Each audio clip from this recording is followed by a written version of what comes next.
We're getting ready to start, guys. We're getting ready to start. Looks like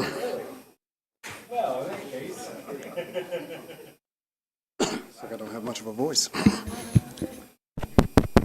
Is that working? Okay. Good afternoon. I want to bring to order this meeting of the Technical Transportation Committee for Tippecanoe County. Our first item of business is approval of minutes from our last meeting. I will entertain a motion. I'll make a motion to approve the minutes last meeting. Thank you. We have a motion and a second. Second. Yeah, we got a second. Yeah. He was on it. It's getting hot. Do we have any comments before I proceed to vote? Okay. All in favor, please say aye. Aye. Aye. I believe that was unanimous, so minutes are approved. Next item is we have two items under access permits, Wawa and NDOT items. Good afternoon. I'd like to go over the first one, the Wawa proposed station at Veterans Memorial and US 52. On the screen and in the packet, the final layout especially shows the access onto Veterans Memorial. As you know, over the past, was a year or so, we've been discussing this and the location of the actual access point, and under our policy looking at limited access right away on especially Veterans Memorial Parkway, we were going to follow the NDOT process. Our staff would be handling that, but since this driveway is going to be located at the existing limited access right-of-way break, and in between the beginning and ending points, there is no need to actually change the access, and we don't really need to now go through the process. But following the process anyway, the conclusion of this was to bring it back to the Technical Transportation Committee for any comments, questions, and since we're not really moving it, we don't need an approval. APC staff has been following this quite a bit, and we all agree staff-wise that there is no need to change, and we approve this access point. So, any comments or questions?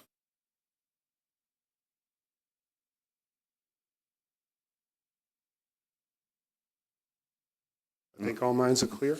Actually, Oh, sorry. Doug. Yes. I feel like Tim Watson at NDOT still had an additional comment on the Veterans Memorial Parkway Okay. and the pork chop island and wanting to see a center median. Okay. Mm-hmm. So I don't know if you're aware of that. I do have a note here that comments were sent back to the applicant on the 25th of March. So that was just yesterday. Okay. So hopefully maybe those have been addressed. Perhaps. Yeah, I have not seen that, so.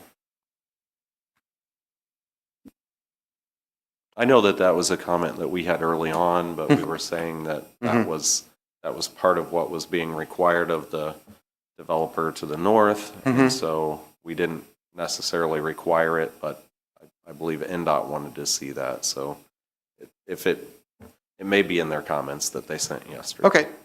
Okay. But following up, for our part here, addressing the break in the limited access, there is no need for moving it. They're going to use what's existing. So I just wanted to follow up that, and so there's a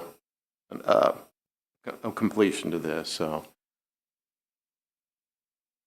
thank you for that. Okay. Nothing else on that? Okay. Thank you. Next item is our report from NDOT. I do have some permit updates. The Four Corners Major Commercial, US 52 at Veterans Memorial Parkway, northeast corner. I have a note here that review comments were sent back to the applicant on the 25th of March. State Road 38 at the Lafayette Steel site. Comments sent back to the applicant on the 4th of March. And then State Road 38 at Park East Boulevard.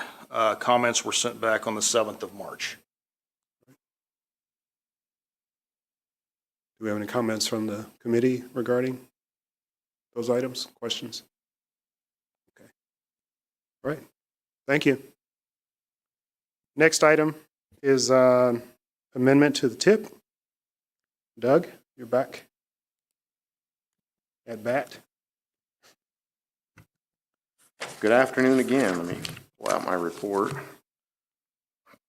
So we had received a request from the Crawfordsville District Office to amend the current tip, and it involves 6 new projects. 1 is on State Road 38, 3 are on US 52, 1 is on I-65, and 1 is a district-wide project.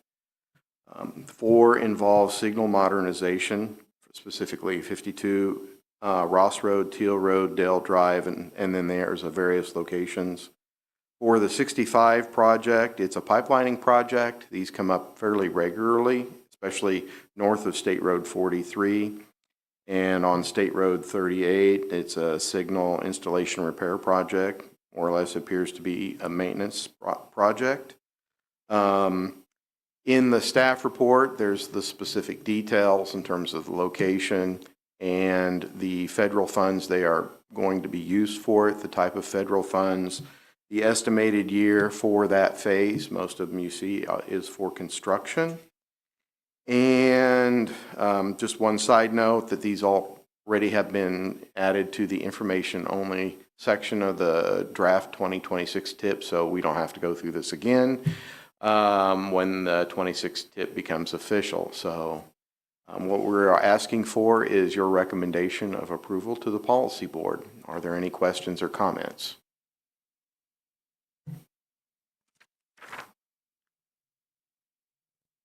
Okay, so approval is requested, so I need a motion.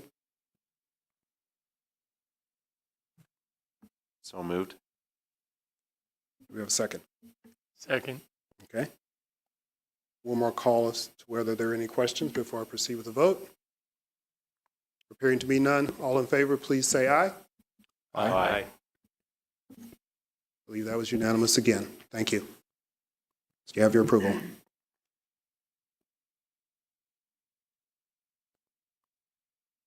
So next on the agenda is APC progress report. We'll begin with the MPO update. Tim is first on that.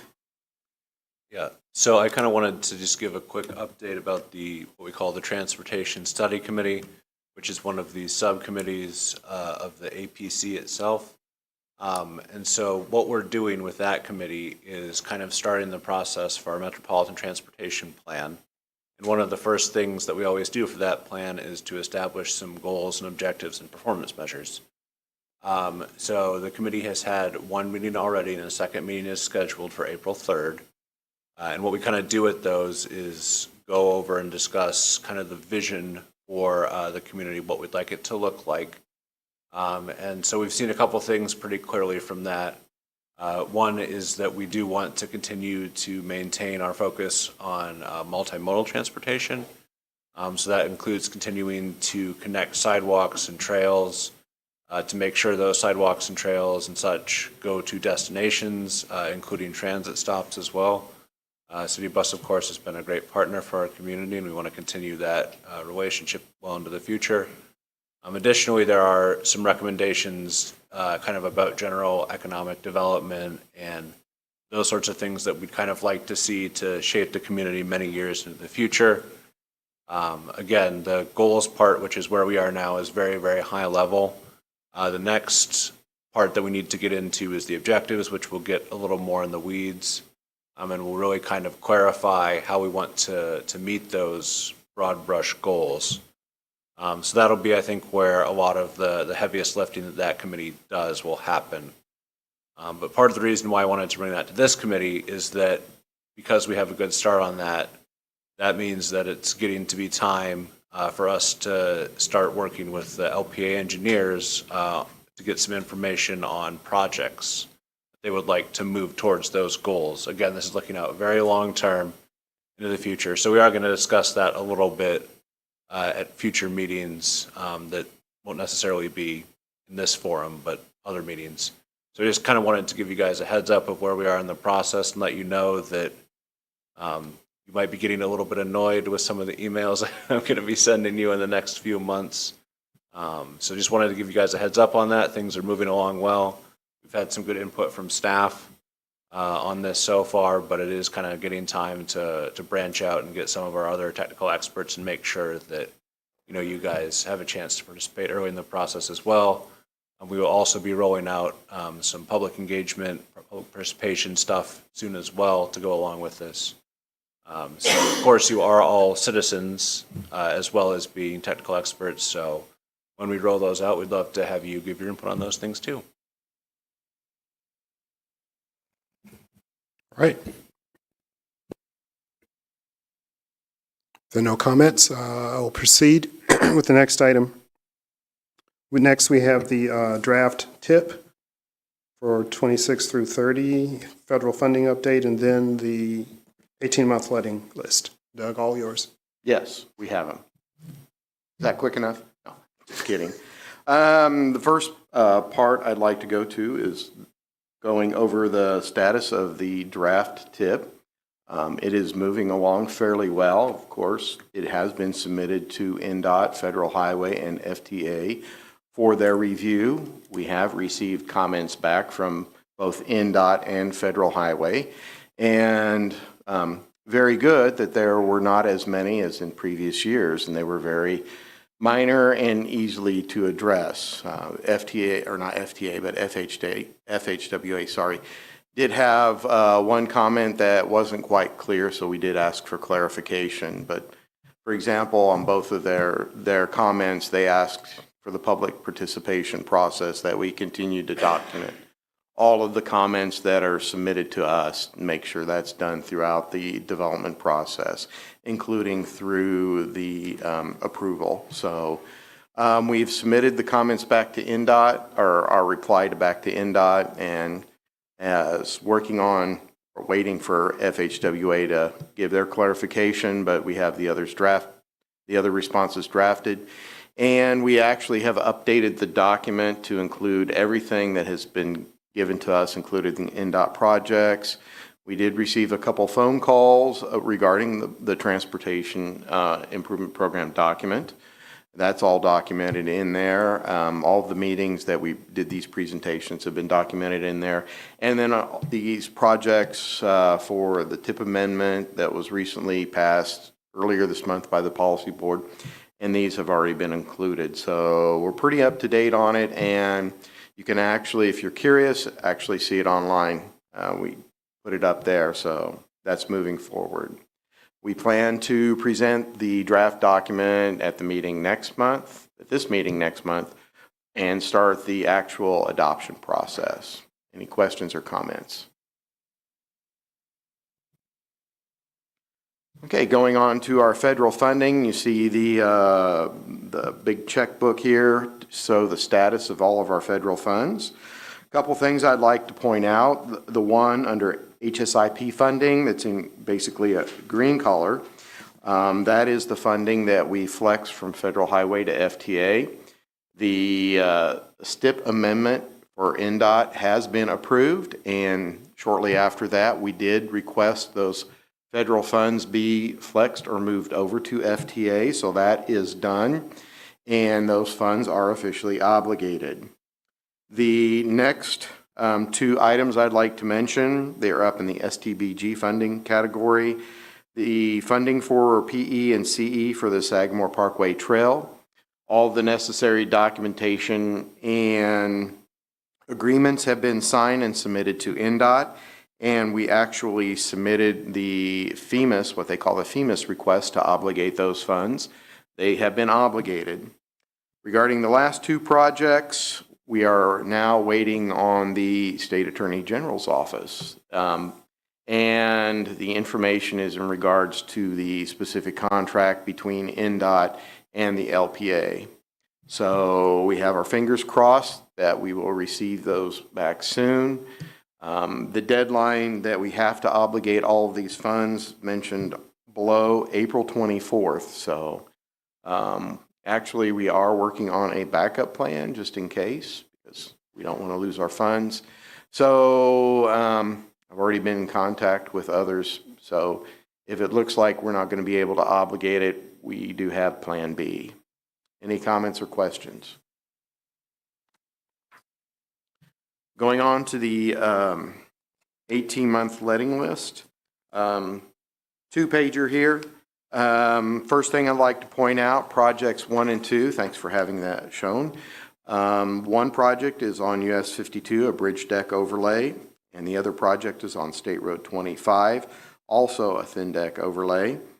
And as you can see, for the 52 project, what the engineer's estimate was, $1.877 million.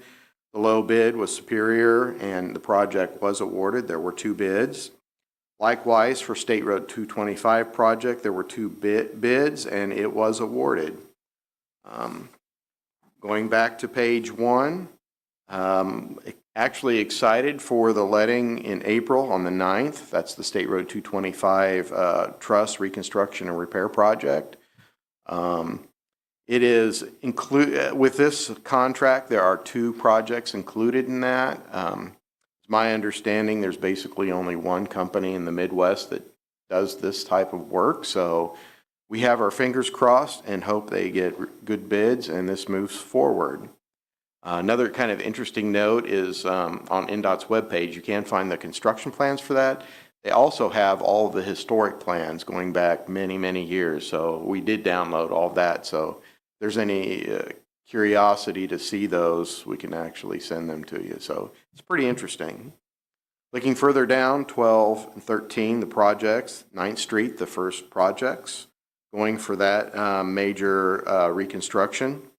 And then we have a bunch of new projects listed, 15 and 16, 15 being on I-65, pavement patching, 16 at various locations, traffic signals, 19 and 20, State Road 26 and US 52, both traffic signal modernization, and I should mention that those 2 are basically within the TIP amendment.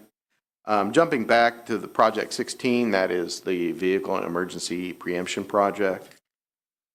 And on the second page, we have again traffic signal modernizations, and these are again in this TIP amendment, so that's why we kind of need to get them in the TIP. So any questions or comments?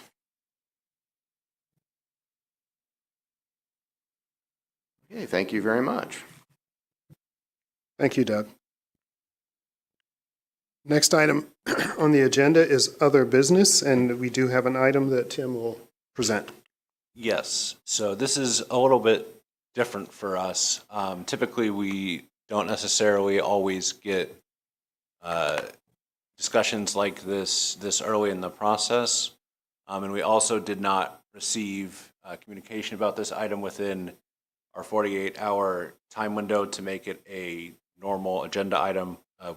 We do need to have things 48 hours in advance because of the open door law that Indiana has. But we still think that because no official action is being requested, that it's probably okay to go ahead and at least start the conversation about this. And this will definitely be advanced to future meetings, I believe. So I see we have some representatives from T-Bird here to share about what's going on. So this is, I think, pretty interesting. I'm going to pull up their exhibit here. And if you want to go ahead.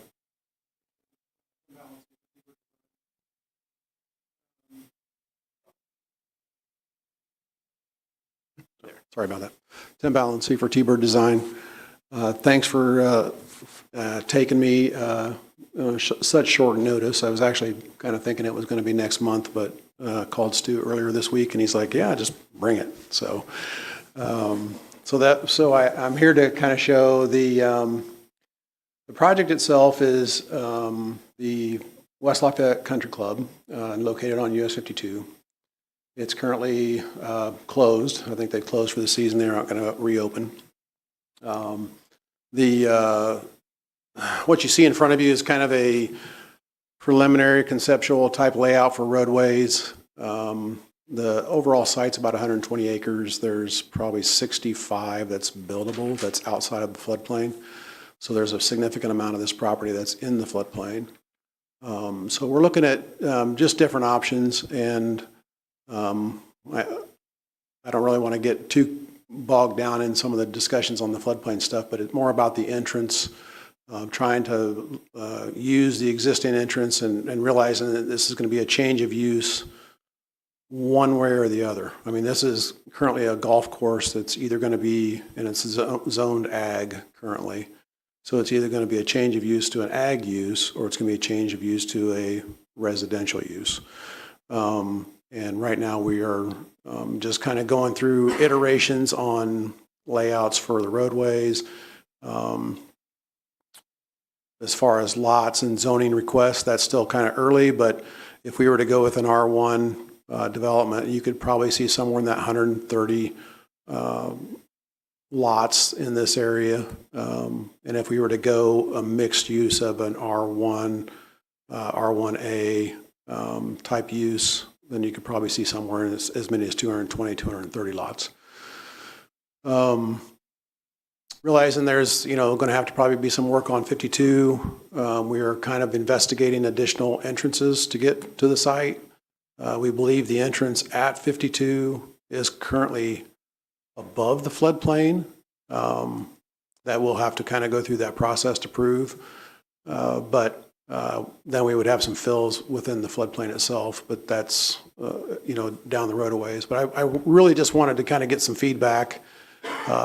This has always been kind of a good group to get it in front of to, maybe kind of discuss some things that maybe I'm not thinking about. But it's just a pretty good brain trust, I would call it, to take a look at some of these kind of projects.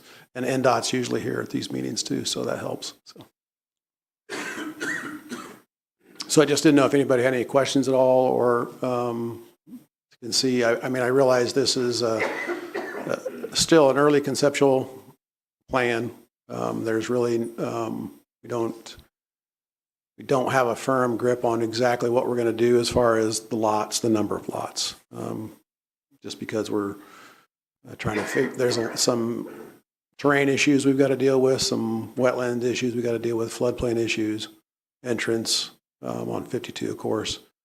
And then how do we get to, County Road 300 West, which is, even though we're adjacent to it there, as you can see on the map, it's that's floodway that we would have to connect through, which is a little bit more difficult to do. So.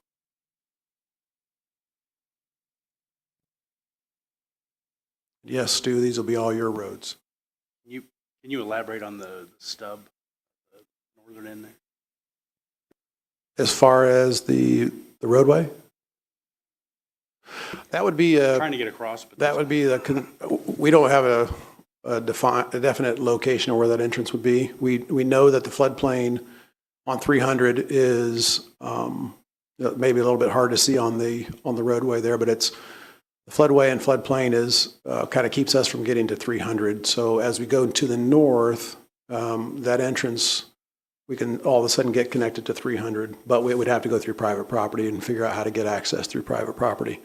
So again, it's conceptual. The secondary entrance would certainly be beneficial for the site. Just for the 120 to 130 lots, maybe not necessary as much, but I think the secondary is certainly helpful. The other thing that we're looking at potentially would be to provide some sort of an emergency access for the property to the west. That's something that we've kind of talked to commissioners about, that if we were able to get our access out of the floodplain, that would give them the access point to be out of the floodplain as well. But it's, and one other thing that I suppose this could eventually become a planned development as opposed to a rezone. So those are some of the things we could kind of negotiate through the whole process. But I know that it's a hot topic as far as access for the Capilano people whenever there's a flood problem down there. So we're conscious of that.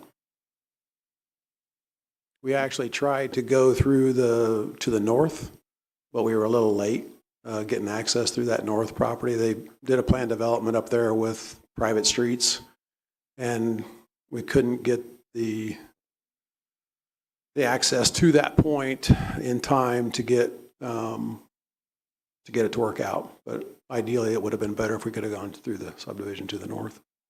So yeah.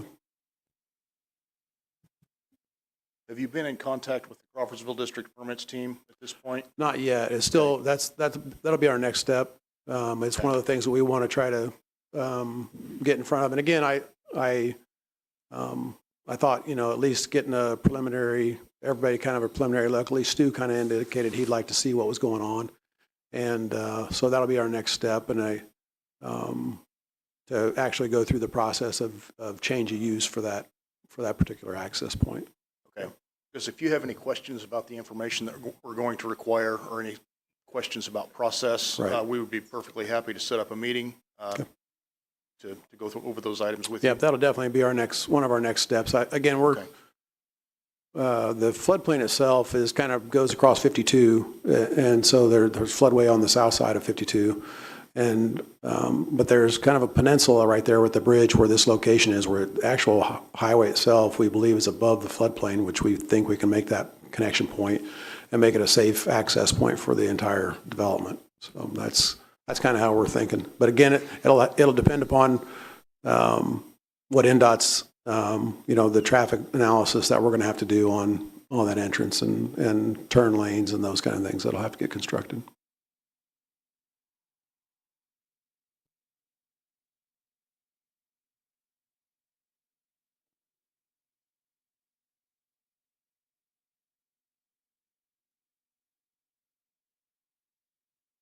Thanks again for the time. If there's any questions, I'm happy to answer. You'll be most likely seeing this one again. So, Okay. Thanks. Okay, all minds satisfied on that for now? I see you're still discussing amongst yourselves. But if you have no more questions, then if there is no other business, that is, to be brought before us, the next spot on the agenda is space for citizen comments. This isn't exactly a citizen comment per se, but I know we do have more folks here than we usually do. So just for our records, if you could please make sure to sign in if you haven't done so already, just so we can get an accurate record of who was here. Okay, there appear to be no citizen comments. Then the next item on the agenda is to adjourn, and I will entertain a motion for that. I get a motion. Do I have a second? I'll make the motion. No, he made the motion. I'll second. You're I'm second. sorry. Thank you. All in favor, please say aye. Aye. Meeting is adjourned until our next